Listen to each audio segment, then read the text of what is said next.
of imagination. Now, we have talked about imagination many times. We would like to take the concept a little bit further this day of your time. We have reminded you of the synchronicity in many of the words that exist in various languages on your planet. We understand the channel's language is English, and in this context, we point out again, as many of you are already familiar with, the synchronicity of the word imagination. Magi, nation. A nation of magicians is what you are. And you can use your imagination to create the kind of nation, the kind of world that you prefer. Imagination is an extremely powerful tool, and we will discuss in what ways this is so, and how you can apply your imagination in very powerful ways to allow and to create the kinds of changes that you would prefer to represent within your lives, individually, and again, within your lives, collectively, globally. And as you thus then move out into the cosmos, into the stars, and join with us eventually, you will find imagination is going to play a very key role in your ability to do that. So let us begin. We will remind you, first of all, that we have talked about the idea that imagination is the conduit between your higher mind and your physical mind. It is the pipeline through which your higher mind communicates with you, and through which, in receiving that communication, you can then, as physical beings, as physical personalities, apply the information, the imagination that comes from higher mind, the communication, into your physical lives, to alter them, to change them in ways that are more reflective of your passion, your excitement, your joy, your preference, or not. It is up to you to use this positively or negatively. It is up to you. But imagination is the key to allow an alignment to occur. And if you are willing to use your imagination without filtering the communication from your higher mind through belief systems that contain fear, then you will find that the outcome can always be a positive one, and you can always amplify and magnify that in any direction, in any area of your lives whatsoever, no matter what. Higher mind, again, I remind you, has the far-seeing point of view. It stands on the mountaintop. It can see all the pathways you could possibly take in life, and it guides you toward the path of least resistance, the path that is most truly you. As we have said many times, the vibration of excitement, the vibration of passion is what functions like the compass needle. It is your magnetic north to your true self. By following your passion, by following your excitement, by pointing the needle in that direction and that direction only, you will always be completely, purely, squarely on the path that is most truly you, your core, true, natural self. Your imagination is the conduit through which your higher mind can guide you in this very easily, if you allow it to be effortless, which you can. Physical mind, then, chooses in physical reality various ideas of how to apply these ideas coming from the higher mind in ways that are also pleasing to the physical being that you are, the physical personality that you are, and you learn to work in concert as a whole being, as a whole person with the higher mind. For if the physical mind thinks that it must take on the job of figuring everything out, how is this going to happen? How can I make this happen? How can I bring everything together to get this to happen? If the physical mind thinks that it must be the only one doing that job, it is going to be burdened, it is going to be weighed down, it is going to be tired. Because the physical mind is not designed to know how things will happen. The physical mind is only designed to know how things have happened. The idea is thus then to trust the higher mind to let you know that if the higher mind is sending you information that pushes you in the direction of your passion and you trust that, what the higher mind is telling you is that by following your passion, the how will be taken care of, because the higher mind can see how you're going to get there, and the translation of that how through the imagination is the physical sensation of excitement, joy, passion, and love. That's how the higher mind speaks to the physical mind through the conduit of imagination, with those feelings, those vibrations, those energies, those pictures. So the physical mind can learn to relax and not feel it has to carry all the weight of the world on its shoulders for figuring out exactly how everything's going to come into manifestation in its life. You can allow the higher mind to guide you in that, and you can relax and ride the wave of the energy that the higher mind sends through the imagination and allow things to unfold in a synchronous manner, in an effortless, joyful, creative, loving manner. And thus then find yourself flowing through life. And even if the path that it leads you down may seem to be going left, going right, going here, going there, going where you least expected it to go, that is cause for celebration. Because as we say in our world, anytime something unexpected comes up, you want to say congratulations.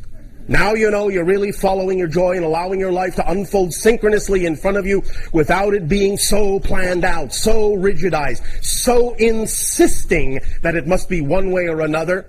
Because if you really are open to the idea of what your higher mind can do through your imagination, it will almost always bring you something that is even more exciting than the physical mind was capable of actually picturing.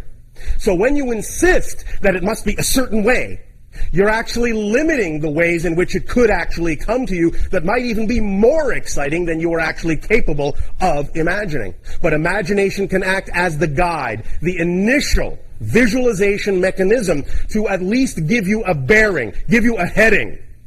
And you can use that picture as a symbol to represent the energy, to symbolize the energy of the reality that is representative of your highest joy, of who you wish to be.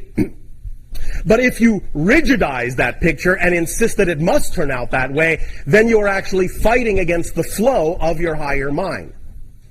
If you relax that it could come to you in another way and that what you're picturing is just a representation of that reality, then the energy can flow and you may find yourself winding up in a situation that is even more wildly fantastic than you were at first capable of picturing.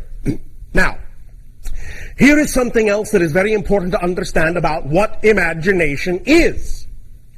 First of all, of course, understand it is a state of being. And any state of being causes certain kinds of states to exist in the neurology of your brain. When you are in an imaginative, creative state, your brain, the neurology, the way the electrical pathways flow will be different than any other state. Here is something that is important to understand.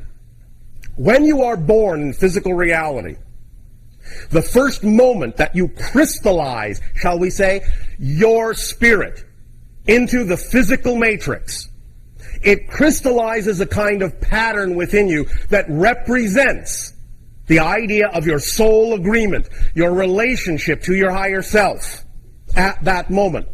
What happens to it from there on will depend upon a lot of things, including input from your parents, society, so on and so forth. But that core agreement, that core relationship will always exist.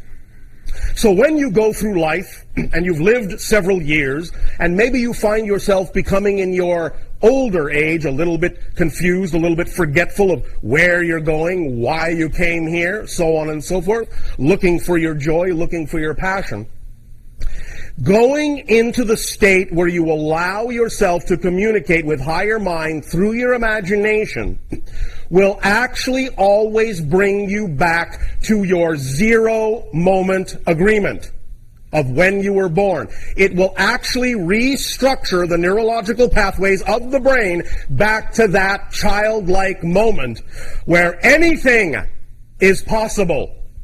That's what's key to understand about the function of imagination in your physical reality. It's your reset button. So when you find yourself feeling lost, feeling confused, feeling at odds, go into your imagination. Open up the conduit of communion between your physical mind and higher mind and push the reset button. Go back to the 0 point. Let the neurological pathways realign.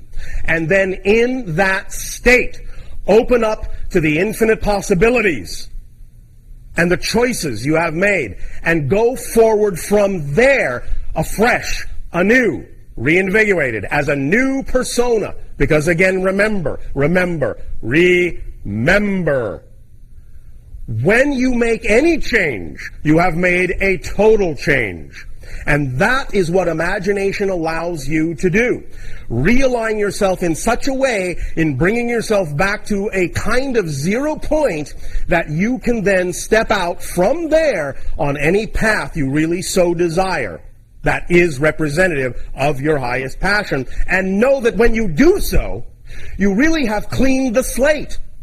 And anything that may have seemed to be an issue, that was an obstacle or a complication in your life formerly, at that moment of zeroing yourself out, is actually no longer there. Now, you can co-create it again. You can say, oh, it's still there. I still have to get over this. I still have to deal with this. You can do that. If that's your process, that's fine. I am not telling you how to live your life. If you want to include complications and misery in your life, please go ahead. I will not stop you, because if that's what gives you, quote-unquote, joy, then by all means go ahead and involve yourself in that idea of struggle. If that's your process, love it. And then you'll get the most out of it. What I am simply saying is you do not have to do that. You actually have a choice. And in that moment that you zero yourself out with your imagination and allow your neurology to realign, recrystallize back to that first moment, that first agreement, when you were a child, a newborn child, and step forward in that state of being, then all bets are off, as you say. You really have lost your history. You really only live in the present in that moment. And what you do from that moment forward is up to you. And it will be, it can be your reality completely, wholly, totally. Now, we have talked about the idea of imagination in context to the concept of all that is. The universe, if you will, the multiverse, creation in totality. Whatever you wish to label it, it doesn't matter. And then we spoke about the idea of understanding this. You cannot imagine non-existence. Go ahead, I'll give you a minute, try it out. There, you see? Couldn't do it. Because the point is that even if you could, by definition, imagining non-existence would be non-experiential. Therefore, how would you know you had done it? You would have no experience of it. And in having no experience of it, in that context, it isn't relevant. It doesn't exist.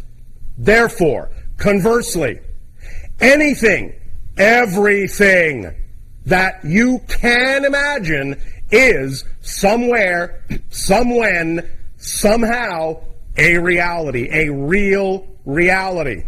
It may not necessarily be relevant to the reality you are creating on Earth, but it is nevertheless real in some parallel dimension, some other reality, whatever you wish to label it. Whatever you imagine is also happening simultaneously with the reality that you are actually physically experiencing. So if in your imagination you do imagine you have 3 arms, wings, 4 eyes, and are purple, there is a reality where such a being, such a version of your soul actually does exist. It may not ever cross paths with you on earth. You may never know that until you go to higher planes where you can see more of your soul's creation, and then you will go, oh yeah, there I am. Doing that thing in that universe with that kind of a form, for that kind of a reason, because that's a symbol and a reflection of that kind of path and that kind of an experience. So anything you imagine is, in fact, tapping into some other simultaneously coexistent real reality. Yes, really, really real. Just as real as you feel your physical reality is for you. Now, the idea, of course, is one of discernment. It is real, but is it relevant to your reality?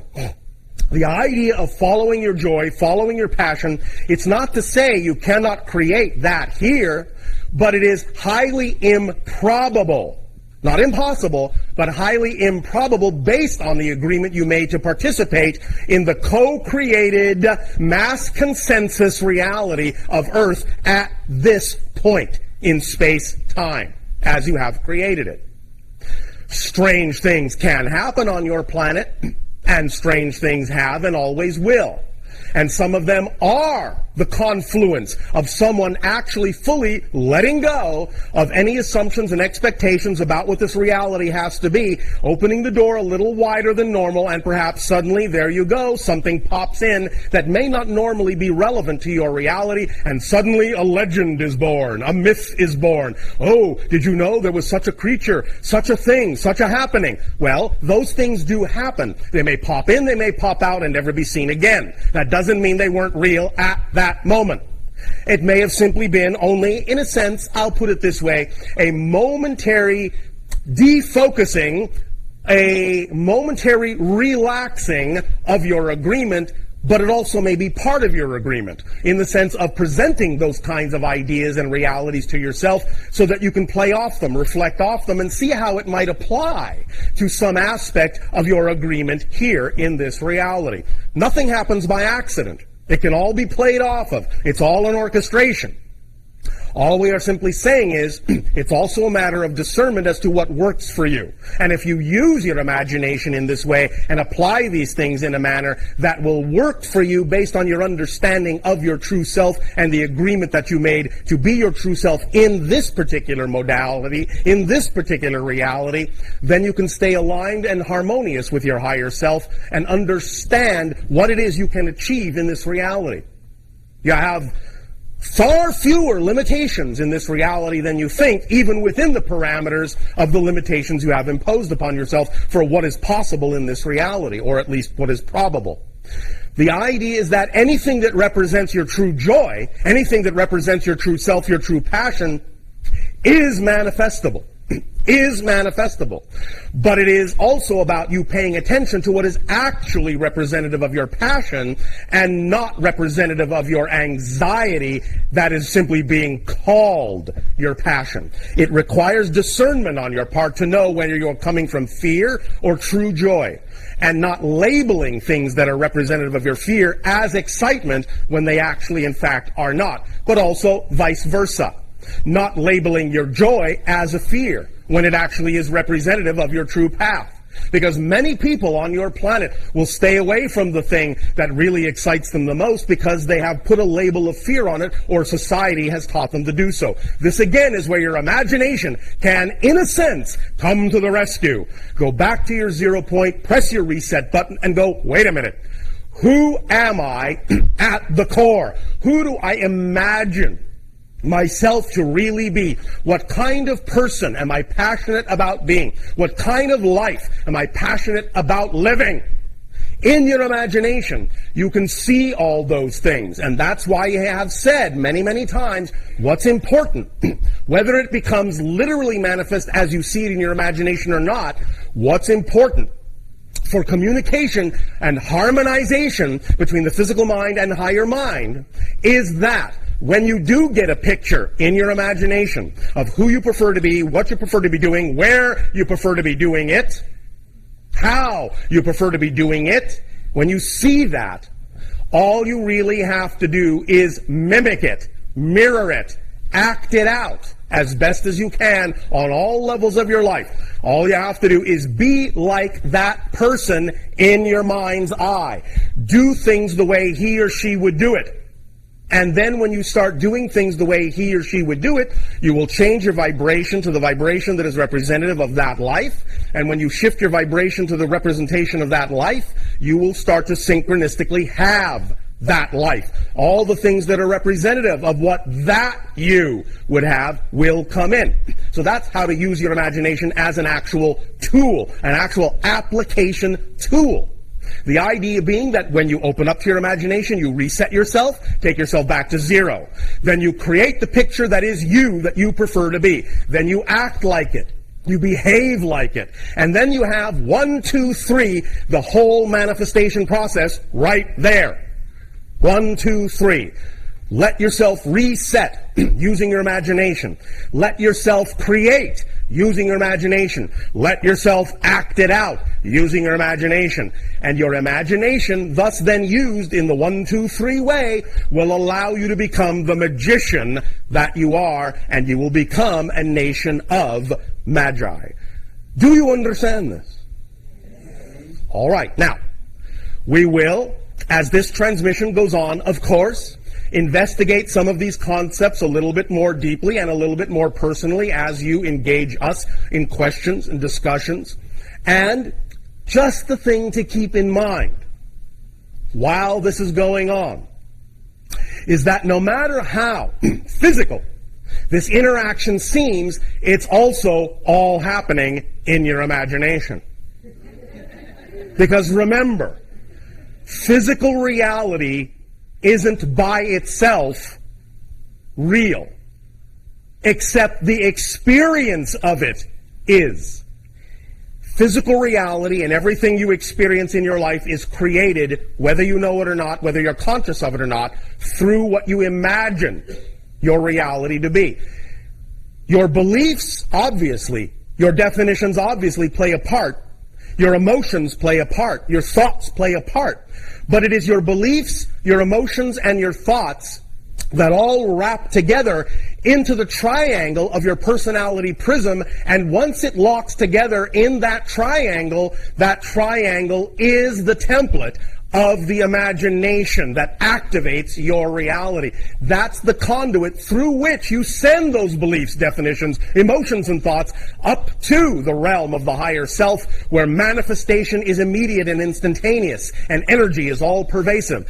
Then the higher self, the higher mind, sends that thought, reflects it back through the imagination to the physical mind, and gives it to you in terms of the passion of your true self, so that by simply acting on it, by simply following your passion, the higher self lets you know, this is the wish you have sent me, translated into the language of the higher mind. Do it. Act it out. Act it out, and you will be speaking the language of the higher mind. You will be blended and harmonized as the physical mind and a higher mind into one holistic being, one holistic person that can then reflect that relationship into manifestations in an imagination reality that is being created by you. It is just a mirror. That's all it is. It's just reflecting back what you imagine it can be. That's all it is.